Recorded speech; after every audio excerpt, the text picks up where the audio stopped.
여러분, 오늘 이야기 조금 서늘합니다. 왜냐하면 나쁜 사람 이야기가 아니라 아주 평범한 사람들 사이에서 실제로 벌어지는 일이기 때문입니다. 혹시 이런 적 있으신가요? 기쁜 소식 하나 말했을 뿐인데 다음 날부터 누군가 말투가 달라진 적.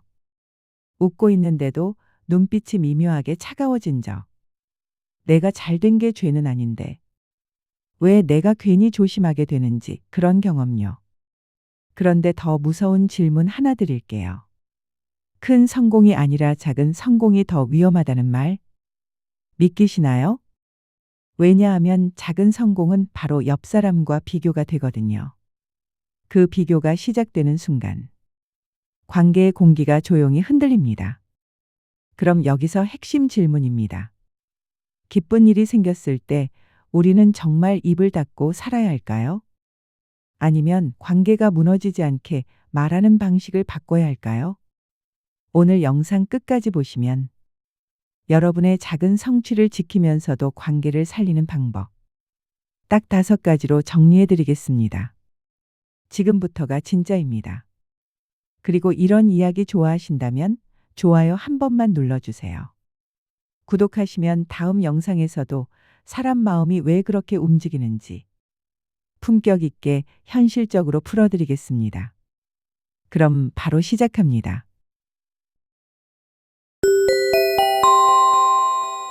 사람을 흔드는 건 사실 큰 성공이 아닙니다. 오히려 더 위험한 건 작은 성공입니다. 큰 성공은요, 멀게 느껴집니다. 그래서 사람들은 대단하다 하고 한번 감탄하고 지나가기도 합니다. 그런데 작은 성공은 다릅니다. 바로 옆 사람의 마음에 아주 직접적으로 닿습니다. 나와 비슷하다고 생각했던 사람이 한 발 앞서가는 순간, 그때부터 비교가 시작됩니다. 그리고 비교가 시작되는 순간 사람 마음에는 3가지 반응이 동시에 올라옵니다. 어렵게 말하지 않겠습니다. 우리 모두가 살면서 한 번쯤 느껴봤던 감정입니다. 첫째는 비교하는 마음입니다. 나도 열심히 살았는데, 나랑 비슷한 줄 알았는데, 왜 저 사람은 먼저 올라가지?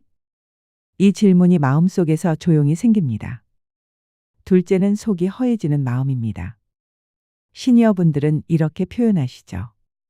괜히 마음이 시큰하다. 괜히 내 인생이 초라해진다.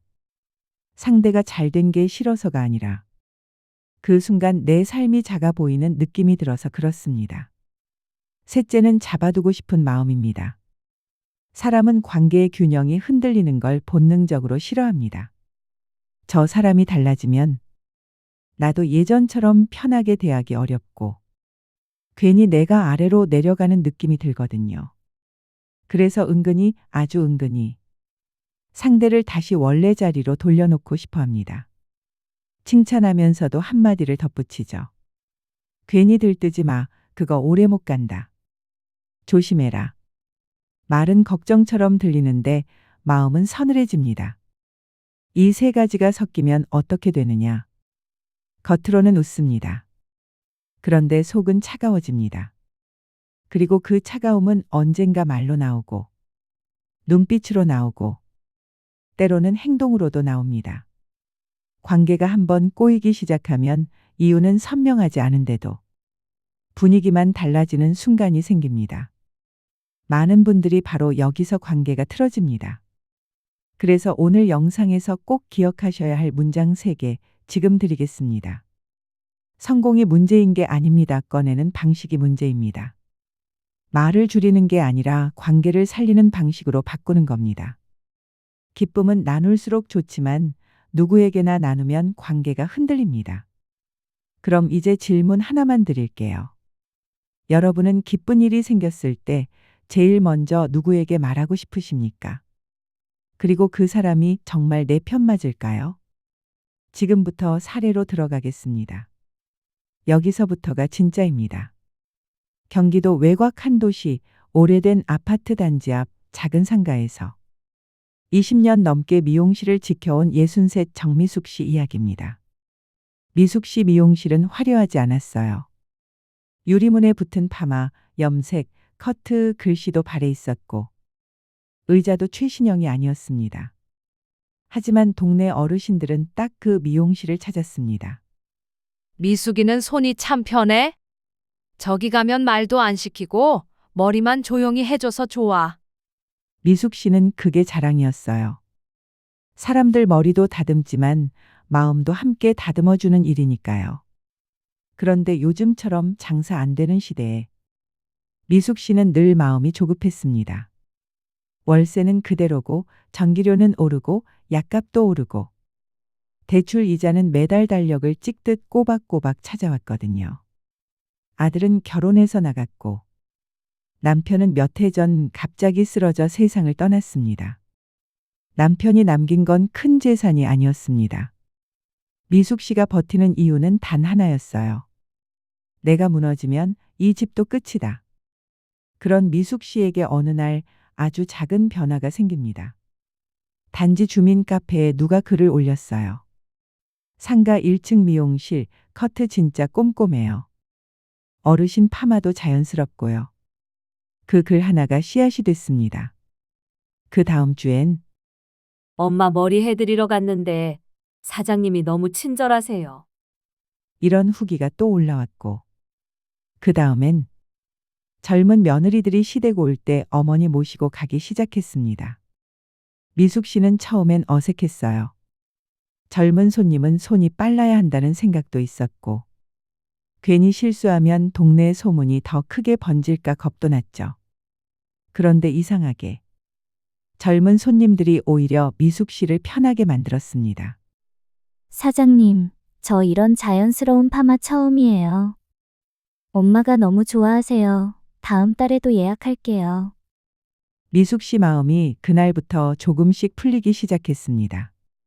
정말 큰 돈이 들어온 건 아니에요. 그런데 그게 미숙 씨에겐 돈보다 더 큰 의미였습니다. 숨이 트이는 느낌.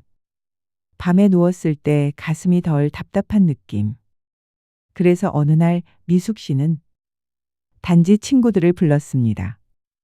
같은 동에 사는 조 여사, 김 여사, 이 언니. 늘 카페에서 만나 수다 떠는 사람들. 거의 가족 같던 사람들. 상가 뒤 작은 칼국수집에서 뜨거운 국물 김이 올라오던 날이었어요. 미숙 씨가 조심스럽게 웃으며 말합니다. 언니들, 나 요즘 손님이 조금 늘었어. 아유, 잘 됐다, 미숙아. 그래도 너가 성실하잖아. 여기까진 참 좋았습니다. 미숙 씨도 마음이 놓였어요. 그래서 정말 아무 뜻 없이 한마디가 더 나왔습니다. 이번 달은 이자 내고도 조금 남더라. 그 말이 끝나자마자 그 자리 공기가 아주 미세하게 바뀌었습니다. 젓가락이 잠깐 멈추고 웃음이 1초 늦게 나왔고 눈동자들이 서로를 한번 스쳤습니다. 그리고 조 여사가 말했죠. 요즘 그런 거 다 잠깐이야. 금방 또 꺾여. 김 여사가 이어봤습니다. 손님 늘면 몸만 고생하지 뭐. 이 언니는 웃는 얼굴로 던집니다. 그래도 너무 들뜨지 마라. 사람 일 몰라. 말은 걱정 같았습니다. 그런데 미숙 씨 귀에는 이상하게 들렸어요. 걱정이 아니라 찬물 같았어요. 너만 잘 되는 꼴은 못 보겠다. 그 말은 아무도 하지 않았는데 미숙 씨 마음속에서 그렇게 번역돼 버렸습니다. 그날 이후 눈에 보이지 않는 것이 움직이기 시작합니다. 단지 주민 카페에 글이 하나 올라왔어요. 상가 미용실 요즘 예약 빡세다던데. 돈 좀 벌었나 봐. 말이 좀 거칠다는 얘기도 있던데. 미숙 씨는 멍했습니다. 자기 입에서 그런 말이 나간 적이 없거든요. 그런데 사람들 사이에서 말은요. 원래 모양 그대로 남아있지 않습니다. 이자 내고도 남는다가 돈 꽤 번다가 되고 손님이 좀 늘었다가 잘 나간다고 자랑한다로 바뀌었습니다. 그렇게 바뀐 말은 누군가의 질투를 만나면 더 빠르게 퍼집니다. 며칠 뒤 또 이상한 일이 생깁니다. 평소 같으면 언니 머리 좀 해줘 하며 자주 오던 김 여사가 갑자기 다른 데를 갔습니다. 그리고 단지 엘리베이터에서 마주쳤을 때 김 여사는 미숙 씨를 못 본 척했습니다. 미숙 씨는 웃으며 인사하려다 입술만 달싹이고 말았어요. 내가 뭘 잘못했지? 마음이 불편해지기 시작하던 어느 날 새벽. 미숙 씨가 가게 문을 열려고 내려갔다가 그 자리에서 멈춥니다. 미용실 앞 화분 하나가 산산조각 나 있었어요. 그 화분은 남편이 살아있던 때 손에 들고 와서 이렇게 말했던 겁니다. 당신 힘들 때 이거 보면 좀 편해져. 꽃은 사람 마음을 살려주더라.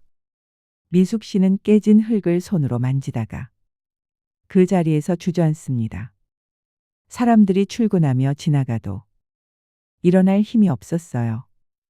그때 같은 동에 사는 은퇴 교사 한 분이 조용히 다가와 옆에 앉습니다. 그리고 미숙 씨 손을 한번 덮어주며 낮은 목소리로 말합니다. 미숙 씨, 좋은 소식은요. 가끔은 속으로 삼키는 게 오래 사는 법이더라고요.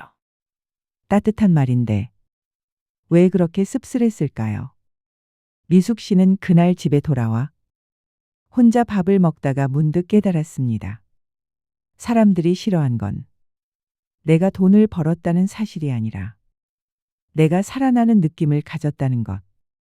내 얼굴에서 숨통 트인 표정이 보였다는 것. 누군가에게는 그게 가장 불편한 장면이 될 수 있다는 거려. 그래서 미숙 씨는 그 이후로 바뀌었습니다. 정말 기쁜 일이 생겨도 말을 아꼈고 힘든 일이 생기면 더 조용히 더 깊게 믿을 수 있는 한 사람에게만 나눴습니다. 그리고 어느 날 미숙 씨는 화분 자리에 새 화분을 놓습니다. 똑같은 화분은 아니었어요. 하지만 더 단단한 화분이었습니다. 깨져도 쉽게 무너지지 않는. 미숙 씨는 그 화분을 보며 속으로 이렇게 말합니다. 남이 나를 부러워할 만큼 잘 될 필요는 없어. 그냥 내가 나를 지킬 만큼만 잘 되면 된다.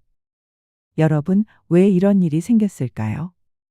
왜 사람들은 남의 불행에는 쉽게 공감하면서도 남의 작은 성공에는 마음 깊은 곳에서 쓴물이 올라올까요? 이건 우리가 나쁘다, 착하다로만 정리할 수 있는 문제가 아닙니다. 사람 마음은 종종 비교로 움직이고 자존심으로 흔들리고 남의 말 위에 자기 감정을 덧칠합니다. 그래서 결론은 하나입니다. 작은 성공일수록 더 조용히 품어야 합니다. 기쁜 소식은 가끔은 내가 나를 위해서만 축하해도 충분합니다. 그리고 정말 나눠야 한다면 그 기쁨을 함께 기뻐해 줄 사람인지 한 번 더 확인하고 나누셔야 합니다. 말은 내 입을 떠나는 순간 내 것이 아니니까요. 그렇다면 이제 정말 중요한 질문입니다. 우리는 어떻게 해야 할까요? 기쁜 일이 생겼을 때 그냥 다 숨기고 살아야 할까요? 아닙니다. 성공을 숨기라는 말이 아니라 성공을 꺼내는 방식을 바꾸라는 이야기입니다. 같은 내용도 말하는 방식 하나로 관계는 살아남기도 하고 무너지기도 하거든요. 그날 이후 미숙 씨는 스스로에게 5가지 원칙을 세웠습니다. 누가 가르쳐 준 것도 아니었어요. 깨진 화분 앞에서 이제는 나를 지키는 법을 배워야겠다고 마음먹었을 뿐입니다. 첫 번째 원칙. 결과보다 과정만 말한다. 예전 같았으면 미숙 씨는 이렇게 말했을 겁니다. 이번 달은 이자 내고도 남더라. 하지만 그 한마디가 누군가에겐 칼이 된다는 걸 알았어요. 그래서 미숙 씨는 말을 바꿉니다. 단지 카페에서 누가 물었어요. 요즘 손님 많다던데 잘 되나 봐? 미숙 씨는 잠깐 웃고 이렇게 말했습니다. 아휴, 잘 되긴요. 그냥 요즘은 예약 관리하는 법을 좀 배웠어요. 덕분에 덜 정신없더라고요. 돈 얘기, 숫자 얘기, 확정된 결론 대신 배운 것, 버틴 것, 조심한 것만 남깁니다. 그러면 사람 마음은 비교가 아니라 공감으로 들어옵니다. 두 번째 원칙. 말할 사람을 선별한다. 미숙 씨는 그때 깨달았어요. 가까운 사이처럼 보여도 내 기쁨을 진짜로 축하해 줄 사람은 따로 있다는 걸요. 동창 모임, 이웃 모임, 친척 모임에서 똑같은 말을 똑같이 꺼내면 그 말은 10사람의 감정을 거치며 10가지 얼굴로 바뀝니다. 그래서 미숙 씨는 정말 믿는 사람 한 명에게만 조용히 나눕니다. 밤에 전화 한 통. 언니, 나 요즘 조금 숨통 트였어. 그 언니가 한마디만 해줘도 충분했습니다. 잘 됐다. 진짜 고생 많았잖아. 그 한마디면 기쁨이 안전한 자리에 보관됩니다. 세 번째 원칙. 칭찬을 요구하지 않는다. 어떤 기쁜 일은요? 누군가가 축하해 주길 바라는 순간부터 상대에게 부담이 됩니다. 예전 미숙 씨도 그런 적이 있었어요. 나 이번에 잘했지? 나 대단하지 않아? 그 말이 나쁜 뜻이 아니어도 상대는 순간 선택지를 잃습니다. 칭찬하지 않으면 내가 나쁜 사람이 되는 구조가 되니까요. 그래서 미숙 씨는 이제 칭찬을 받아내려 하지 않습니다. 그냥 스쳐가게 둡니다. 그래도 잘 됐다는 말이 나오면 아유, 운이 좋았죠 뭐하고 웃고 끄다. 칭찬은 흘려보낼 때 관계가 편해집니다. 네 번째 원칙. 성공을 실력이 아니라 운으로 돌린다. 이건 겸손이 아니라 관계를 살리는 안전장치입니다. 미숙 씨가 달라진 건 딱 이 한 문장이었습니다. 제가 잘해서요 대신 운이 좀 따라줬어요. 손님들이 좋게 봐주셨나 봐요. 때가 맞았나 봐요. 사람들은요, 상대가 강해 보일 때보다 상대가 나를 위협하지 않는다고 느낄 때 더 가까이 옵니다. 관계는 실력 위에서 굴러가는 게 아니라 안심 위에서 굴러가니까요. 다섯 번째 원칙. 공유는 증명이 아니라 나눔일 때만 한다. 이게 가장 중요했습니다. 어느 날 김 여사가 슬쩍 다시 말을 걸어왔어요. 요즘 진짜 예약 많다며? 예전 같으면 미숙 씨는 사진을 보여주고 싶었을 겁니다. 예약 캘린더, 후기 캡처, 단골들의 메시지. 내가 잘 되고 있다는 증거들. 하지만 미숙 씨는 알았습니다. 그 순간부터 그건 공유가 아니라 전시가 된다는 걸요. 그래서 미숙 씨는 이렇게 말했습니다. 그냥 해보니까 예약받는 방식이 편하더라고요. 김 여사님도 혹시 필요하면 내가 방법 알려줄까요? 어렵진 않아요. 그 말은 내가 잘났다가 아니라 당신도 편해질 수 있다로 들립니다. 상대가 편해지는 방향으로 말이 흐르면 관계는 깨지지 않습니다. 그리고 미숙 씨는 마지막으로 자기 마음속에 딱 하나를 새겼습니다. 기쁨은 나눌수록 좋다. 하지만 누구에게나 나누면 기쁨이 아니라 관계가 깨진다. 그래서 오늘 이 영상의 핵심은 이것입니다. 성공이 문제인 게 아닙니다. 꺼내는 방식이 문제입니다. 말을 줄이는 게 아니라 관계를 살리는 방식으로 바꾸는 겁니다. 기쁨은 나누되 그 기쁨을 안전하게 받아줄 사람에게만 나누는 겁니다.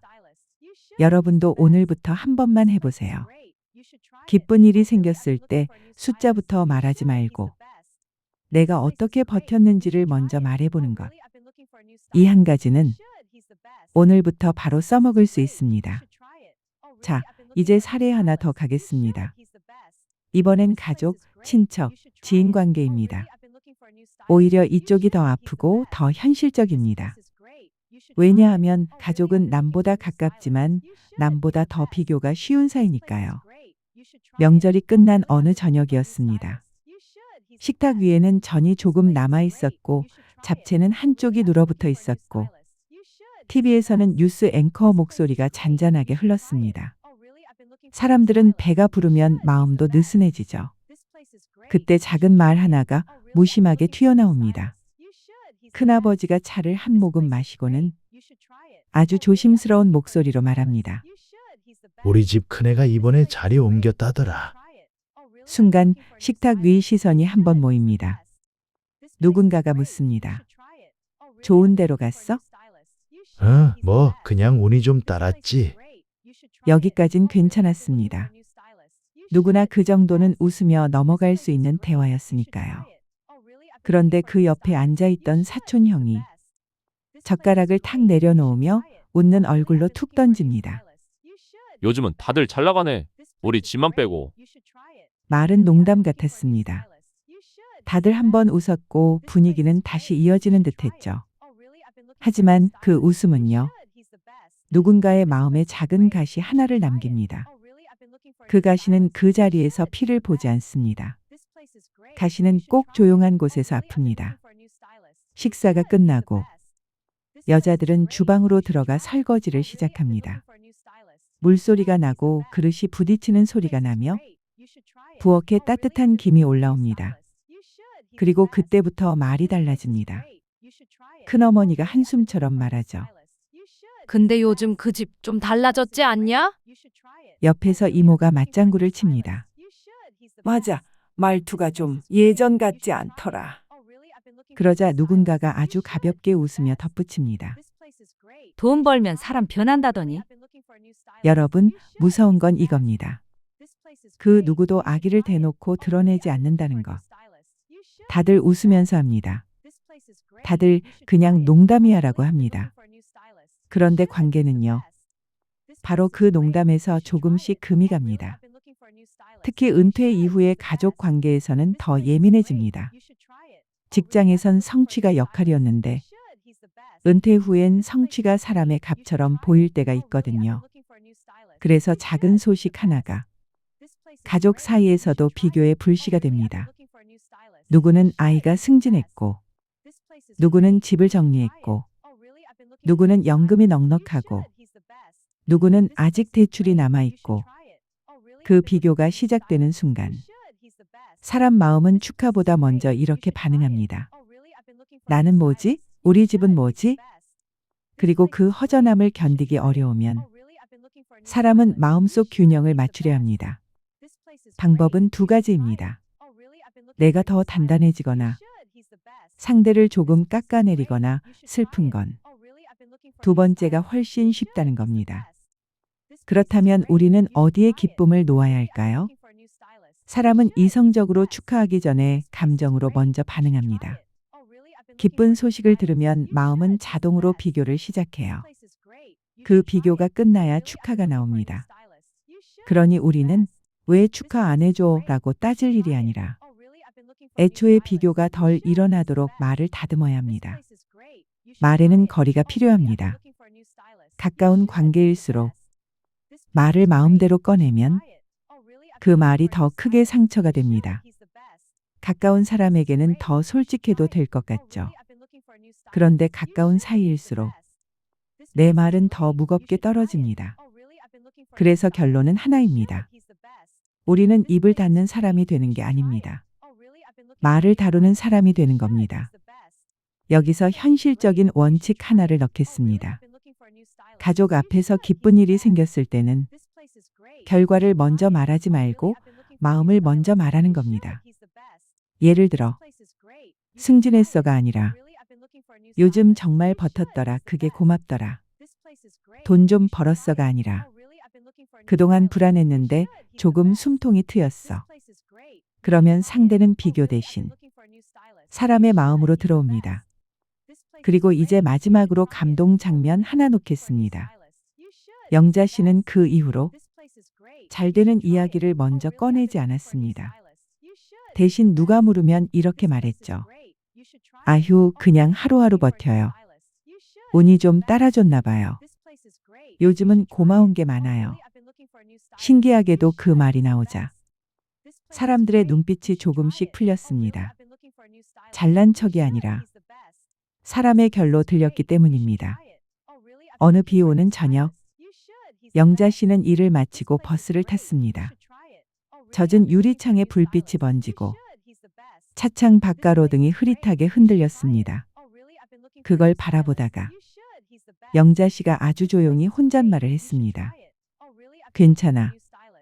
내가 잘 되는 걸 꼭 소리내서 증명하지 않아도 내 삶은 자라. 집에 도착해서도 불을 바로 켜지 않았습니다. 식탁 의자에 잠깐 앉아 따뜻한 물 한 잔을 따라 놓고 자기 마음을 먼저 달래줬습니다. 여러분, 성공은 크게 말할 때 커지는 게 아닙니다. 조용히 살아낼 때 깊어집니다. 그러니 내일 기쁜 일이 생기면 딱 5초만 멈추세요. 그리고 스스로에게 물어보세요. 이 말을 왜 하려는가? 기쁨을 나누려는가? 인정받고 싶은가? 인정이 먼저라면 그 말은 오늘만 속으로 삼키십시오. 삼킨 말은 여러분 안에서 조용히 익어서 더 단단한 열매가 됩니다. 여러분도 혹시 아주 작은 성취 하나 말했을 뿐인데 사람의 눈빛이 달라지고 말투가 달라지고 거리감이 생겨버린 경험 있으신가요? 그렇다면 오늘 영상의 결론은 이겁니다. 성공이 문제인 게 아닙니다. 성공을 꺼내는 방식이 문제입니다. 여러분은 어떻게 생각하세요? 작은 성공은 숨기는 게 맞을까요? 아니면 말하는 방식을 바꾸는 게 맞을까요?